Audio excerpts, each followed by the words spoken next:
Those who labor in the earth are the chosen people of God.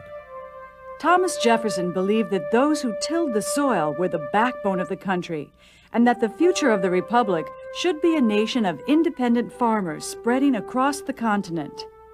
But in 1800, the U.S. ended at the Mississippi, and to the west stood the territories of France and Spain.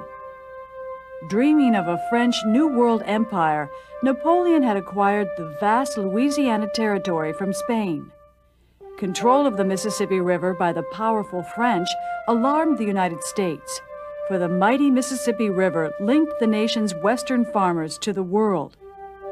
French control of the port of New Orleans gave them a stranglehold on the United States frontier economy. But Napoleon's dream of a Western empire quickly turned into a nightmare. In the French colony of Haiti, Toussaint Louverture led a fierce rebellion of former slaves against French troops who died like flies from yellow fever. Back in France, Napoleon needed fast cash to support his wars of conquest in Europe. When American Minister James Monroe offered to purchase New Orleans for $10 million, Napoleon offered to sell the United States the entire Louisiana Territory, about 828,000 square miles, for just $5 million more. Nothing in the Constitution gave the president the power to purchase new lands, but Jefferson made the deal, doubling the size of the United States. In 1804, the president sent Meriwether Lewis and William Clark to explore and chart this vast, unknown territory. Departing from St. Louis, Missouri, Lewis and Clark headed west into lands few Europeans had ever seen. But they didn't go unprepared. They were trained like astronauts, briefed on things they might see and experience, told to do experiments, and record everything that seemed important in their exploration of this vast and unknown world. Lewis and Clark met more than 50 tribes, ranging from the peaceful Mandan Indians and the mighty Teton Sioux to the Shoshone relatives of their guide, Sacagawea. The Native Americans helped them through their travels, provided food, animal skin, and fur clothing, and advice on how to continue their trek westward.